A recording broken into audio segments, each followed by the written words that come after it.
Yeah, hi everybody who's watching me. I'm John K.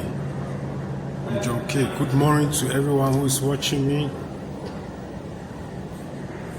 Today is another day. I have a message to share with you guys. And if today is your first time of subscribing to my YouTube channel, you can always keep on watching. Anytime I have a message, you can get it automatically. If you have subscribed to my YouTube channel, you are welcome. If you are not yet subscribed, I want to encourage you to subscribe to my YouTube channel, John K. John K is my name. Today, I have a message to share with you guys. I titled it, 3 Reasons Why Israelites Don't Believe in Jesus Christ. I made some researches and I was shocked to hear all these messages. I've been hearing a lot, but I keep on hearing. But today I want to share with you guys who are watching me today. But 3 main reasons why Israelites, they don't believe in Jesus Christ. I have read the Bible also. I got 467 times which mention the God of Israel. The God of Israel, 467 times, if I may not lie. The God of Israel. They don't mention the God of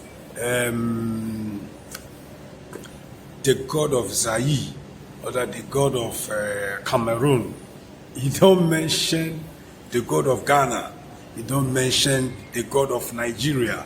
Neither do they mention the God of America. But it's always said the God of Israel. The God of Israel. And brothers and sisters, remember, Israel is a land. Likewise, any other country can mention in this world. We have more than 150 lands. But the Bible, we know, it mentioned only the God of Israel. It means definitely there are the God of India, the God of Thailand, the God of Japan, the God of Ghana, the God of Nigeria, the God of any other country. But we, Christianity, we believe in the God of Israel. Now, I want to start the message in the book of Exodus, chapter 2, verse 25, talking about the God of Israel. He said, and God looked upon the children of Israel, and God had respect unto them. When you have time, you can also read Exodus chapter 5, verse 1, and Exodus 29, verse 45. But now I want to read plainly to you about Exodus 24, verse 10 also. He said, and they saw the God of Israel. You see, the God of Israel is 467 times in the Bible. He said, and they saw the God of Israel, and there was under his feet, as it were, a paved work of a sapphire stone, and as it were the body of heaven and its clearness. So, as we read further, another chapter in Genesis 46 verse 1, and Israel took his journey with all that he had, and come to Beersheba, and offered sacrifices unto the God of his father Isaac. There are so many chapters when you read, it talks about the God of Israel. So I have also some of the Israelites who talk about the 3 reasons why they don't believe in Jesus Christ. And I want you to enjoy this message. I want you to enjoy this message. Before I continue with that, I want to read another book, Genesis chapter 48, verse 21. And Israel said unto Joseph, behold, I die, but God shall be with you, and bring you again unto the land of your fathers. All right, stay tuned, beloved. And generosity. My plan for the rest of you guys today is to get you excited about the fact that after 2,000 years of silence, the gospel is now finally being shared again in the land of Israel.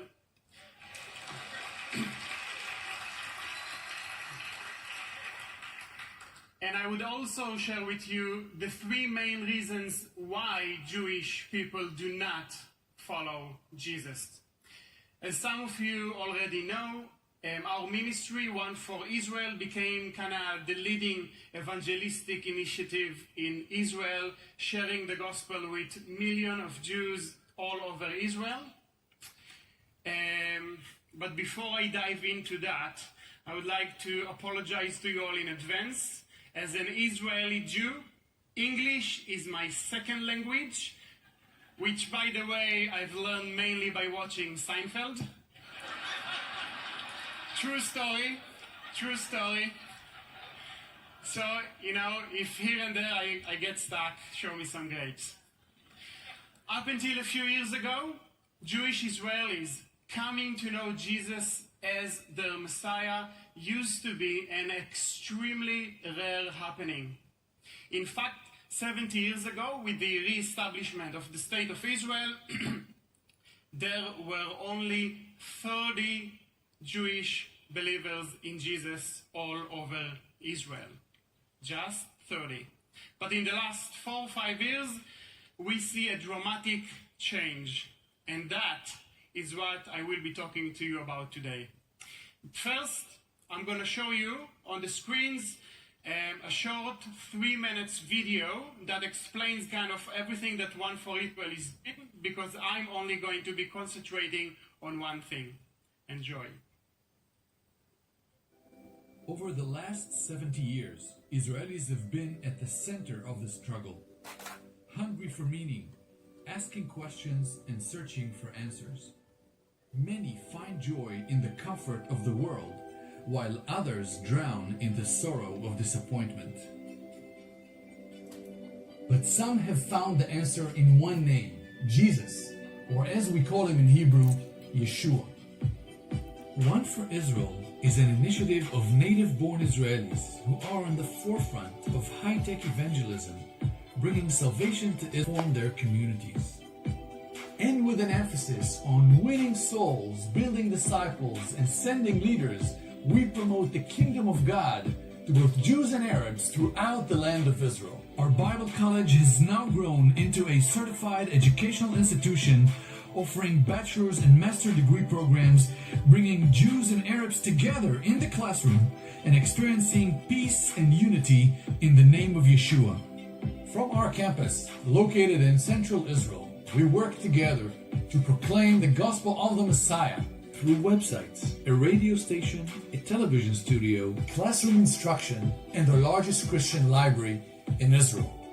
Training, equipping, and providing a platform for the gospel to go forth. Also, in partnership with local authorities, we provide humanitarian aid to Holocaust survivors, caring for each and every generation with the love of Yeshua.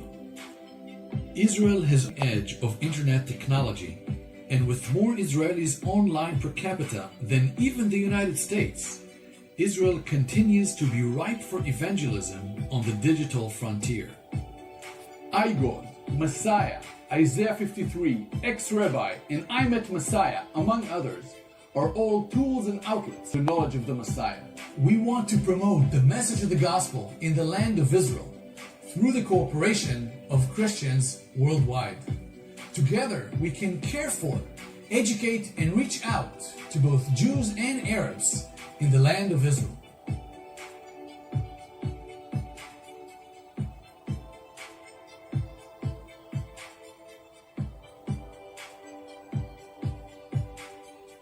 As a native-born Israeli who has experienced firsthand the transforming power of the gospel of the Messiah, I would like to invite you personally to extend a helping hand and become one for Israel.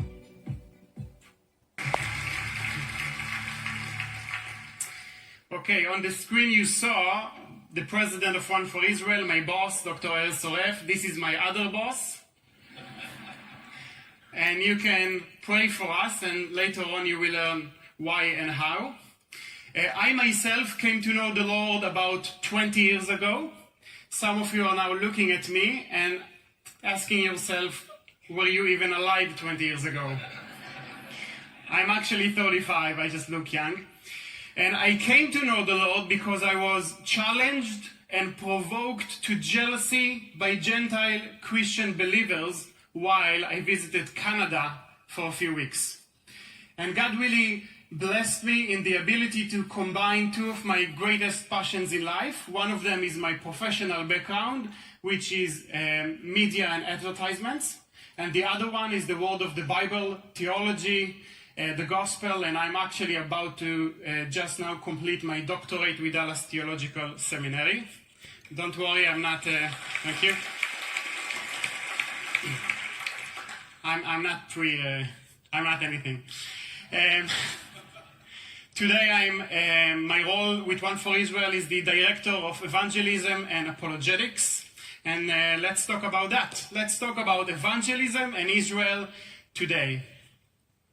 Now, in Israel today, we have 9 million people, and only 0.3% of them are born again Jewish believers in Jesus. How come? You would expect the numbers in Israel to be the other way around. Israel, after all, is where the gospel came from. Jesus was an Israeli Jew. The disciples were Israeli Jews, just like me. So how come? How come the numbers are so few? There are 3 main reasons to that, to the reason why Israel is an anti-Jesus nation today. Reason number 1 is replacement theology and anti-Semitism. For 2,000 years now, many in the church did not really know what to do with this concept of Israel. After all, a nation with no language, a nation with no land up until 70 years ago, is basically a nation without hope. You know that history teaches us that most nations disappear within 3 to 5 generations in that situation that we've been in for 2,000 years. So when many of the church fathers realized that most Israel rejected the gospel, they thought God probably replaced Israel, teaching that God changed his mind about the promises he gave Israel in the Old Testament. But in Romans chapter 11, Paul is arguing against it, teaching about the remnant. He himself being one of the remnant, so am I. And he says, I ask then, did God reject his people? By no means. I am an Israelite myself, a descendant of Abraham from the tribe of Benjamin. God did not reject his people whom he foreknew. So,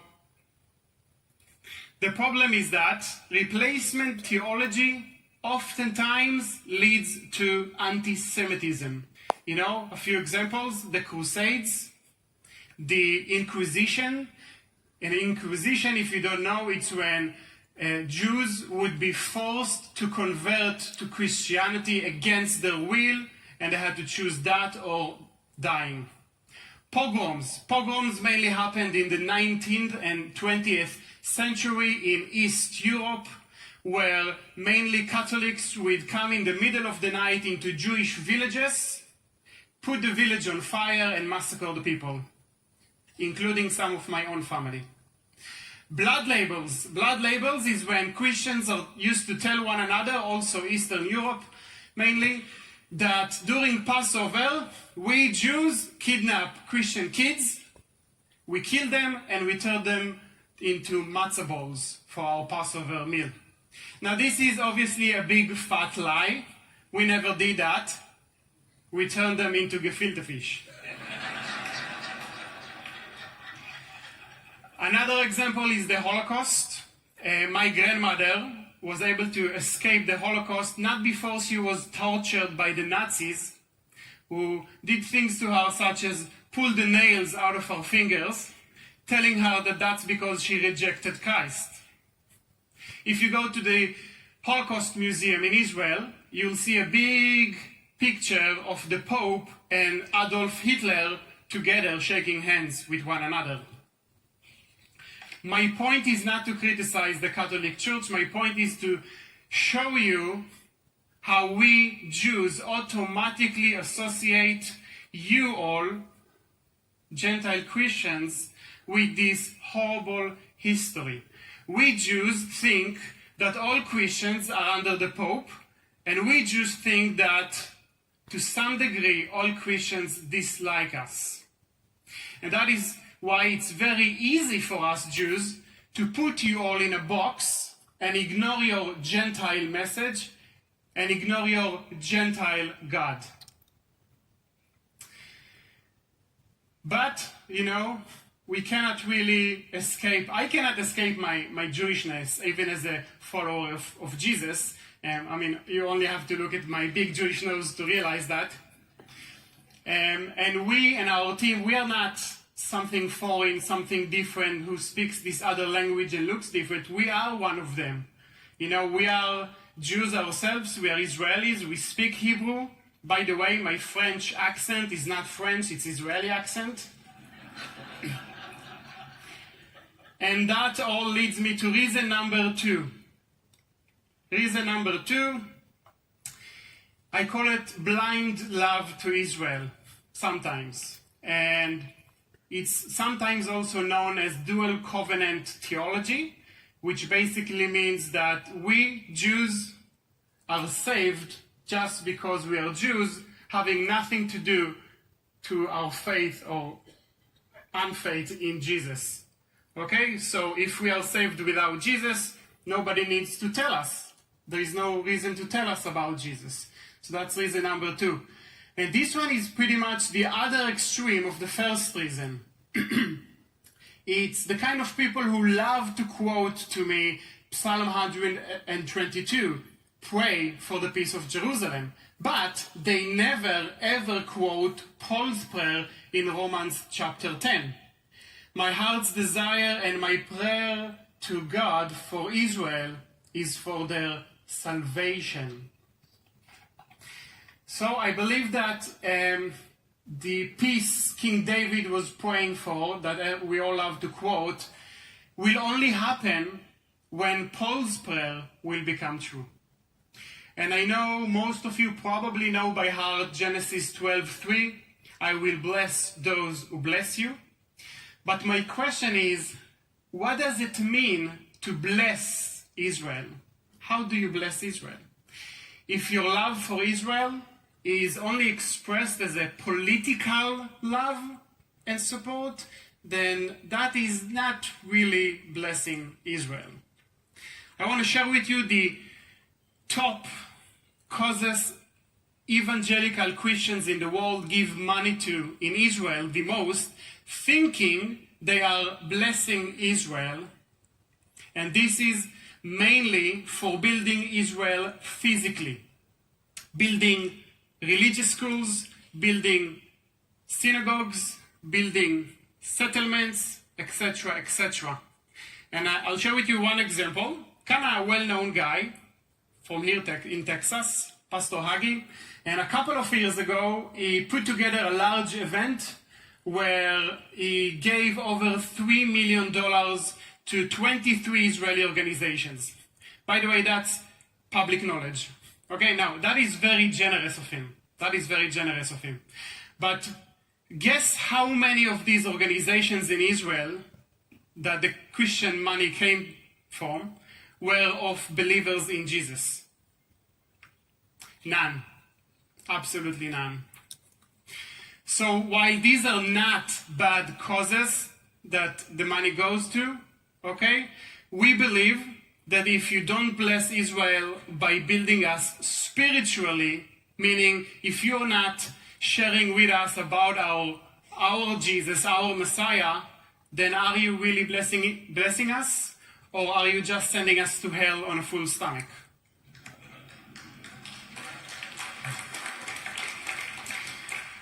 I believe that your calling as Christian Gentiles is not to buy us more tanks or build more religious schools. Your calling as Christian Gentiles is first and foremost to provoke us to jealousy. And we need to be jealous of your relationship with our God, which is only available and only possible through Jesus Christ. Amen. Okay, this leads me to reason number 3. And that is what our rabbis teaches us about Jesus in those synagogues and religious schools that some of you maybe helped build. Okay, let's talk about the word Jesus, about the name Jesus. The connotation of Jesus in the West, like Europe and here in the States, is usually pretty positive. People might not like Christianity, they might not like Christians, but they're usually okay and maybe even positive with Jesus himself. If you take Jesus to Islam, he's a great prophet. It's positive. They don't see him as the Son of God, but he's a prophet. It's positive. If you take Jesus to Asia, they already believe in 300 million gods? What's one more? Only in Judaism is where Jesus has this extremely, extremely negative connotation. We already saw why, but there is more to it. I'm going to share with you a short history lesson. Okay, almost 2,000 years ago, back in 132 AD, a guy called Simon Bar Kokhba led the third Jewish revolt against the Roman Empire. When halfway through the revolt, Rabbi Akiva declared Simon Bar Kokhba, who by the way was a soldier famous of his barbaric cruelty, to be the Messiah. In the beginning of the revolt, the Jewish followers of Jesus agreed to help in what seemed at the beginning to be a campaign to fight for and protect the land of Israel and especially Jerusalem. However, after Rabbi Akiva's declaration that Bar Kokhba is the Messiah, the Jewish believers in Jesus had to withdraw from the revolt because obviously this dude is not the Messiah. We are not going to follow him. Rabbi Akiva and the Sanhedrin took it really, really bad, and they considered us to be traitors of Judaism from that point on, leading them to create rules against Jewish followers of Jesus, in order to basically kick us out of the synagogues, kick us out of Judaism. These laws forbidden other Jews to even associate with followers of Jesus.